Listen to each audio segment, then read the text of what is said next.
Ezequiel, capítulo 1. Os seres viventes e a glória do Senhor. Era o 5º dia do 4º mês do 30º ano, e eu estava entre os exilados, junto ao rio Quebar. Abriram-se os céus, e eu tive visões de Deus. Foi no 5º ano do exílio do rei Joaquim, no 5º dia do 4º mês. A palavra do Senhor veio ao sacerdote Ezequiel, filho de Buzi, junto ao rio Quebar, na terra dos caldeus. Ali, a mão do Senhor esteve sobre ele. Olhei e vi uma tempestade que vinha do norte, uma nuvem imensa, com relâmpagos e faíscas, e cercada por uma luz brilhante. O centro do fogo parecia metal reluzente, e no meio do fogo havia 4 vultos que pareciam seres viventes. Na aparência tinha forma de homem, mas cada um deles tinha 4 rostos e 4 asas. Suas pernas eram retas, seus pés eram como os de um bezerro, e reluziam como bronze polido. Debaixo de suas asas, nos 4 lados, eles tinham mãos humanas. Os 4 tinham rostos e asas, e as suas asas encostavam umas nas outras. Quando se moviam, andavam para a frente e não se viravam. Quanto à aparência dos seus rostos, os 4 tinham rosto de homem, rosto de leão no lado direito, rosto de boi no lado esquerdo e rosto de águia. Assim eram seus rostos. Suas asas estavam estendidas para cima. Cada um deles tinha 2 asas que se encostavam na de outro ser vivente, de um lado e de outro, e 2 asas que cobriram os seus corpos. Cada um deles ia sempre para a frente. Para onde quer que fosse o espírito, eles iam, e não se viravam quando se moviam. Os seres viventes pareciam carvão aceso, eram como tochas. O fogo ia de um lado a outro entre os seres viventes, e do fogo saíam relâmpagos e faíscas. Os seres viventes iam e vinham como relâmpagos. Enquanto eu olhava para eles, vi uma roda ao lado de cada um deles, diante dos seus 4 rostos. Esta era a aparência das rodas e a sua estrutura. Reluziam como berilo. As 4 tinham aparência semelhante. Cada roda parecia estar entrosada na outra. Quando se moviam, seguiam nas 4 direções dos 4 rostos, e não se viravam enquanto iam. Seus aros eram altos e impressionantes, e estavam cheios de olhos ao redor. Quando os seres viventes se moviam, as rodas ao seu lado se moviam. Quando se elevavam do chão, as rodas também se elevavam. Para onde quer que o espírito fosse, os seres viventes iam, e as rodas o seguiam, porque o mesmo espírito estava nelas. Quando os seres viventes se moviam, elas também se moviam. Quando eles ficavam imóveis, elas também ficavam. Quando os seres viventes se elevavam do chão, as rodas também se elevavam com eles, porque o mesmo espírito deles estava nelas. Acima das cabeças dos seres viventes estava o que parecia uma abóbada, reluzente como gelo e impressionante. Debaixo dela, cada ser vivente estendia 2 asas ao que ele estava mais próximo, e com as outras 2 asas cobria o corpo. Ouvi o ruído de suas asas quando voavam. Parecia o ruído de muitas águas, parecia a voz do Todo-Poderoso. Era um ruído estrondoso, como de um exército. Quando paravam, fechavam as asas. Então veio uma voz de cima da abóbada sobre as suas cabeças, enquanto eles ficavam de asas fechadas. Acima da abóbada, sobre as suas cabeças, havia o que parecia um trono de safira, e bem no alto, sobre o trono, havia uma figura que parecia um homem. Vi que a parte de cima do que parecia ser a cintura dele parecia metal brilhante, como que cheia de fogo, e a parte de baixo parecia fogo, e uma luz brilhante o cercava. Tal como a aparência do arco-íris nas nuvens de um dia chuvoso, assim era o resplendor ao seu redor. Essa era a aparência da figura da glória do Senhor. Quando a vi, prostrei-me com o rosto em terra e ouvi a voz de alguém falando.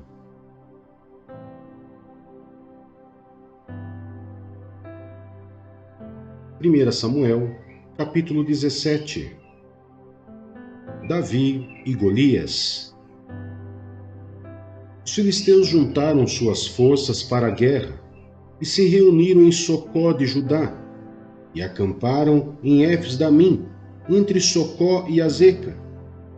Saul e os israelitas reuniram-se e acamparam no vale de Elá, posicionando-se em linha de batalha para enfrentar os filisteus. Os filisteus ocuparam uma colina e os israelitas outra, estando o vale entre eles. Um guerreiro chamado Golias, que era de Gate, veio do acampamento filisteu.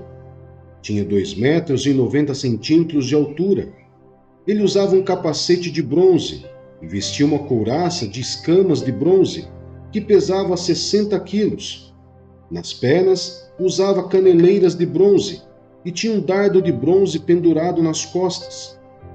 A haste de sua lança era parecida com uma lançadeira de tecelão, e sua ponta de ferro pesava 7,2 kg.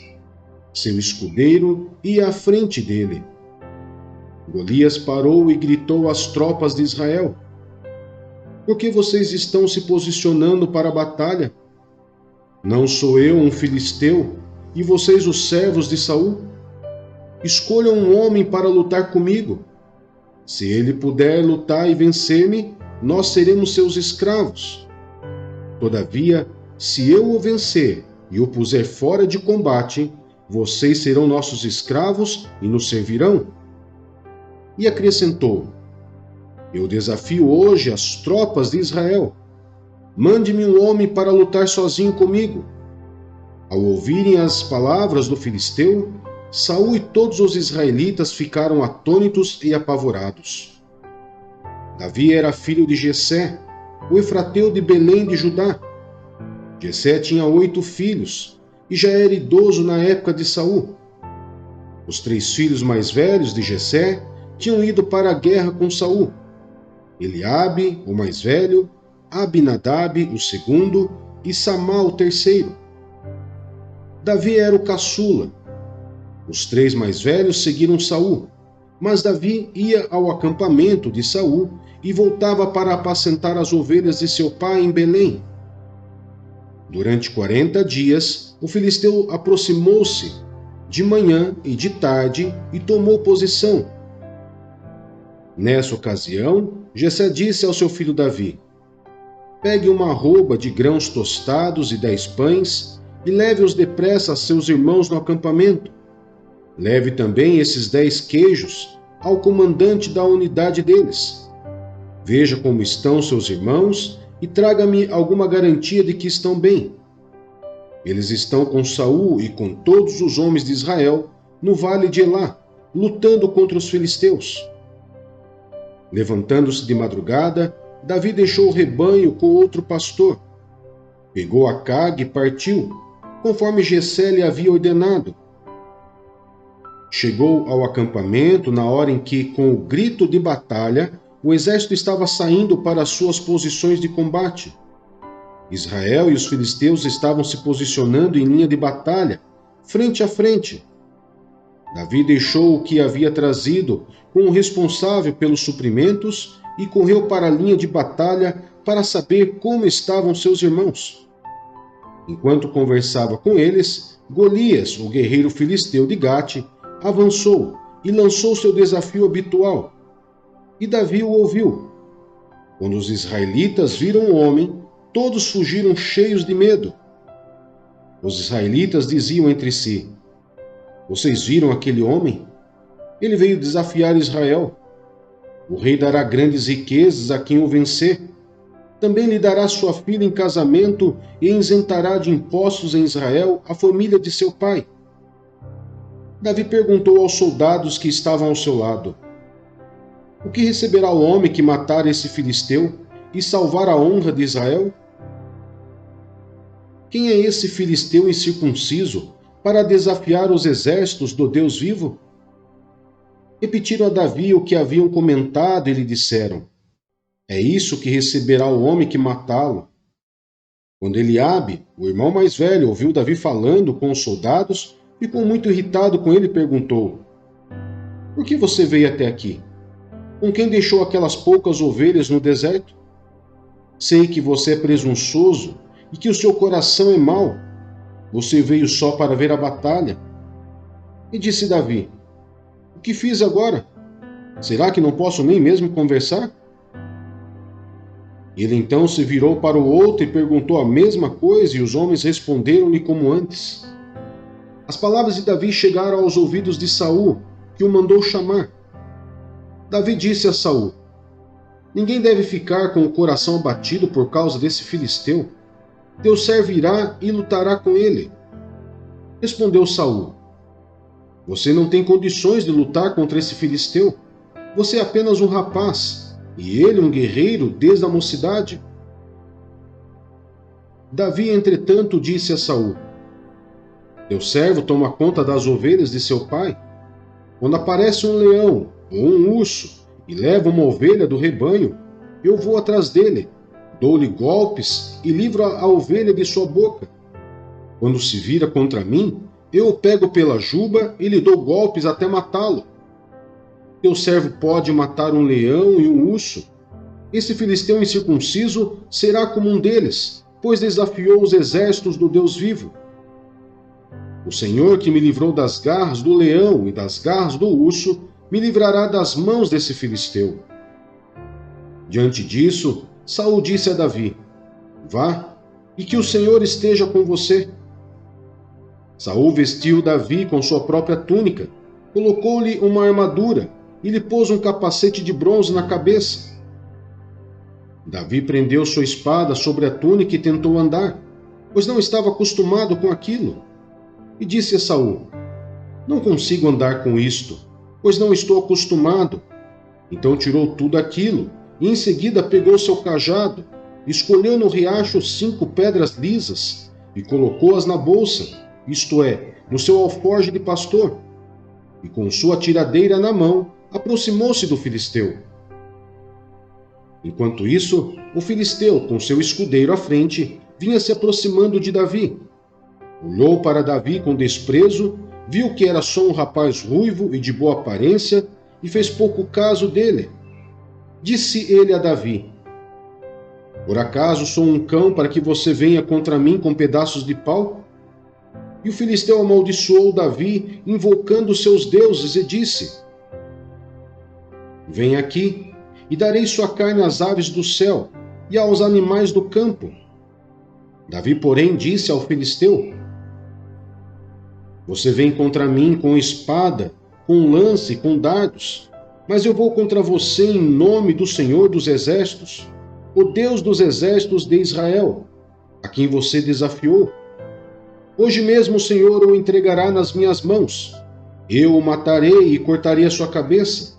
Hoje mesmo darei os cadáveres do exército filisteu às aves do céu e aos animais selvagens, e toda a terra saberá que há Deus em Israel. Todos os que estão aqui saberão que não é por espada ou por lança que o Senhor concede vitória, pois a batalha é do Senhor, e ele entregará todos vocês em nossas mãos. Quando o filisteu começou a vir na direção de Davi, este correu para a linha de batalha para enfrentá-lo. Tirando uma pedra de seu alforje, arremessou-a com a tiradeira e atingiu o filisteu na testa, de tal modo que ela ficou encravada, e ele caiu, dando com o rosto no chão. Assim Davi venceu o filisteu com uma tiradeira e uma pedra. Sem espada na mão, derrubou o filisteu e o matou. Davi correu, pôs os pés sobre ele e, desembainhando a espada do filisteu, acabou de matá-lo, cortando-lhe a cabeça com ela. Quando os filisteus viram que o seu guerreiro estava morto, recuaram e fugiram. Então os homens de Israel e de Judá deram o grito de guerra e perseguiram os filisteus até a entrada de Gate e até as portas de Ecrom. Cadáveres de filisteus ficaram espalhados ao longo da estrada de Saaraim, até Gate e Ecrom. Quando os israelitas voltaram da perseguição aos filisteus, levaram tudo o que havia no acampamento deles. Davi pegou a cabeça do filisteu, levou-a para Jerusalém e guardou as armas do filisteu em sua própria tenda. Quando Saul viu Davi avançando para enfrentar o filisteu, perguntou a Abner, o comandante do exército: Abner, quem é o pai daquele rapaz? Abner respondeu: Juro por tua vida, ó rei, que eu não sei. E o rei ordenou-lhe: Descubra quem é o pai dele. Logo que Davi voltou, depois de ter matado o filisteu, Abner levou-o perante Saul. Davi ainda segurava a cabeça de Golias. E Saul lhe perguntou: De quem você é filho, meu jovem? Respondeu Davi: Sou filho de teu servo Jessé, de Belém.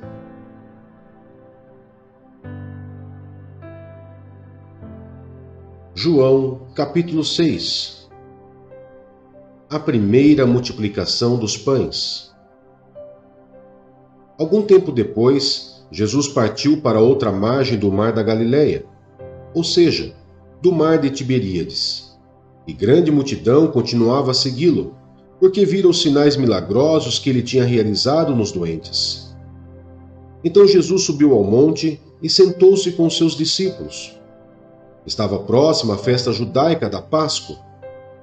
Levantando os olhos e vendo uma grande multidão que se aproximava, Jesus disse a Filipe: Onde compraremos pão para esse povo comer?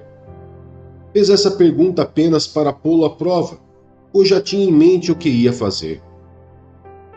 Filipe lhe respondeu: 200 denários não compraria pão o suficiente para que cada um recebesse um pedaço. Outro discípulo, André, irmão de Simão Pedro, tomou a palavra. Aqui está um rapaz com 5 pães de cevada e 2 peixinhos. Mas o que é isto para tanta gente? Disse Jesus: Mande o povo assentar-se. Havia muita grama naquele lugar, e todos se assentaram. Eram cerca de 5.000 homens. Então Jesus tomou os pães, deu graças e os partiu entre os que estavam assentados, tanto quanto queriam, e fez o mesmo com os peixes. Depois que todos receberam o suficiente para comer, disse aos seus discípulos: Ajunte os pedaços que sobraram, e nada seja desperdiçado. Então eles os ajuntaram e encheram 12 cestos com os pedaços dos 5 pães de cevada deixados por aqueles que tinham comido. Depois de ver o sinal milagroso que Jesus tinha realizado, o povo começou a dizer: Sem dúvida, este é o profeta que devia vir ao mundo. Sabendo Jesus que pretendiam proclamá-lo rei à força, retirou-se novamente sozinho para o monte. Jesus anda sobre as águas. Ao anoitecer, seus discípulos desceram para o mar, entraram num barco e começaram a travessia para Cafarnaum. Já estava escuro, e Jesus ainda não tinha ido até onde eles estavam. Soprava um vento forte, e as águas estavam agitadas. Depois de terem remado cerca de 5 ou 6 quilômetros, viram Jesus aproximando-se do barco, andando sobre o mar, e ficaram aterrorizados. Mas ele lhes disse: Sou eu, não tenho medo. Então resolveram recebê-lo no barco, e logo chegaram à praia para a qual se dirigiam. No dia seguinte, a multidão que tinha ficado no outro lado do mar percebeu que apenas um barco estivera ali, e que Jesus não havia entrado nele com os seus discípulos, mas que eles tinham partido sozinhos. Então alguns barcos de Tiberíades aproximaram-se do lugar onde o povo tinha comido o pão, após o Senhor ter dado graças. Quando a multidão percebeu que nem Jesus nem os discípulos estavam ali, entrou nos barcos e foi para Cafarnaum em busca de Jesus. Jesus, o pão da vida. Quando o encontraram do outro lado do mar, perguntaram-lhe: Mestre, quando chegaste aqui? Jesus respondeu: A verdade é que vocês estão me procurando não porque viram sinais milagrosos, mas porque comeram os pães e ficaram satisfeitos. Não trabalhem pela comida que se estraga, mas pela comida que permanece para a vida eterna, a qual o Filho do Homem lhes dará. Deus, o Pai, nele colocou o seu selo de aprovação. Então lhe perguntaram: o que precisamos fazer para realizar as obras que Deus requer? Jesus respondeu: a obra de Deus é esta: crer naquele que ele enviou. Então lhe perguntaram: que sinal milagroso mostrarás para que o vejamos e criamos em ti? Que farás? Os nossos antepassados comeram maná no deserto, como está escrito: ele lhes deu a comer pão dos céus. Declarou-lhes Jesus: digo-lhes a verdade, não foi Moisés quem lhes deu o pão do céu, mas é meu Pai quem lhes dá o verdadeiro pão do céu. Pois o pão de Deus é aquele que desceu do céu e dá vida ao mundo. Disseram eles: Senhor, dá-nos sempre desse pão. Então Jesus declarou: eu sou o pão da vida. Aquele que vem a mim nunca terá fome. Aquele que crê em mim nunca terá sede. Mas, como eu lhes disse, vocês me viram, mas ainda não creem. Todo aquele que o Pai me der virá a mim, e quem vier a mim, eu jamais rejeitarei. Pois desci dos céus não para fazer a minha vontade, mas para fazer a vontade daquele que me enviou. E esta é a vontade daquele que me enviou: que eu não perca nenhum dos que ele me deu, mas os ressuscite no último dia. Porque a vontade de meu Pai é que todo aquele que olhar para o Filho e nele crer, tenha a vida eterna, e eu o ressuscitarei no último dia. Com isso, os judeus começaram a criticar Jesus, porque disseram: eu sou o pão que desceu do céu. E diziam: esse não é Jesus, o filho de José? Não conhecemos seu pai e sua mãe? Como ele pode dizer: desci do céu? Respondeu Jesus: parem de me criticar. Ninguém pode vir a mim se o Pai que me enviou não o atrair. Eu o ressuscitarei no último dia. Está escrito nos profetas: todos serão ensinados por Deus. Todos os que ouvem o Pai e dele aprendem vêm a mim. Ninguém viu o Pai, a não ser aquele que vem de Deus. Somente ele viu o Pai. Asseguro-lhes que aquele que crê tem a vida eterna. Eu sou o pão da vida. Os seus antepassados comeram maná no deserto, mas morreram. Todavia, aqui está o pão que desce do céu, para que não morra quem dele comer. Eu sou o pão vivo que desceu do céu. Se alguém comer deste pão, viverá para sempre. Este pão é a minha carne, que eu darei pela vida do mundo.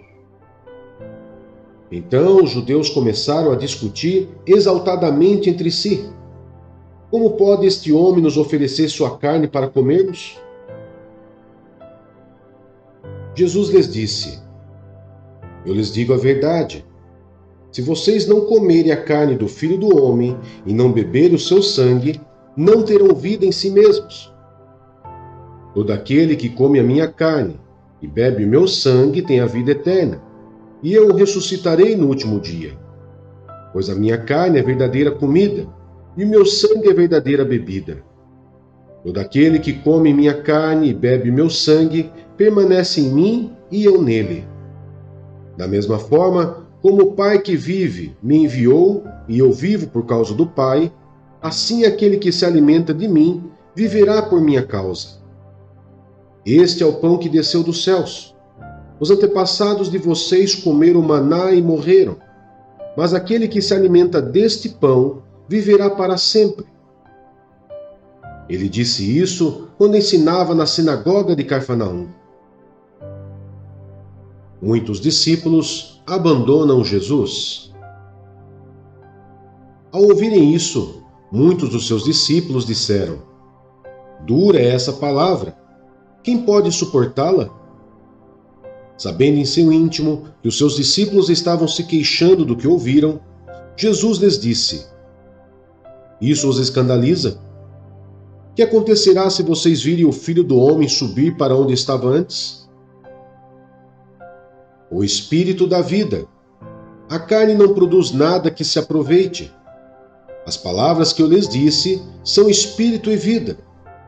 Contudo, há alguns de vocês que não creem. Pois Jesus sabia desde o princípio quais deles não criam e quem o iria trair. E prosseguiu: É por isso que eu lhes disse que ninguém pode vir a mim, a não ser que isto lhe seja dado pelo Pai.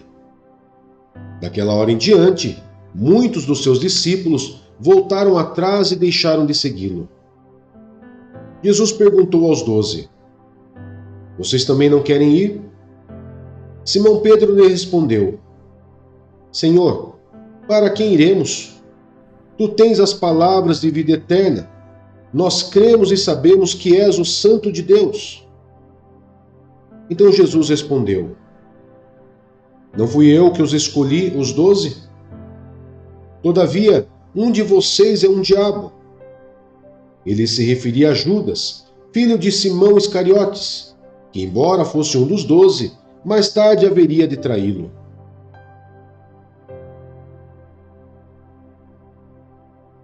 1 Coríntios, capítulo 3. As divisões na igreja. Irmãos, não lhes pude falar como a espirituais, mas como a carnais, como a crianças em Cristo. Dei-lhes leite e não alimento sólido, pois vocês não estavam em condições de recebê-lo. De fato, vocês ainda não estão em condições, porque ainda são carnais.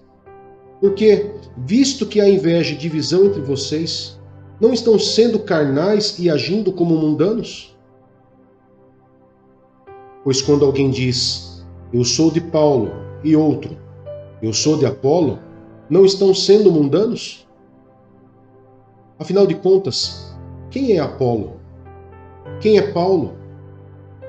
Apenas servos por meio dos quais vocês vieram a crer, conforme o ministério que o Senhor atribuiu a cada um. Eu plantei, Apolo regou, mas Deus é quem fez crescer, de modo que nem o que planta, nem o que rega são alguma coisa, mas unicamente Deus, que efetua o crescimento. O que planta e o que rega tem um só propósito, e cada um será recompensado de acordo com o seu próprio trabalho. Pois nós somos cooperadores de Deus, vocês são lavoura de Deus e edifício de Deus. Conforme a graça de Deus que me foi concedida, eu, como sábio construtor, lancei o alicerce e outro está construindo sobre ele. Contudo, veja cada um como constrói, porque ninguém pode colocar outro alicerce além do que já está posto, que é Jesus Cristo.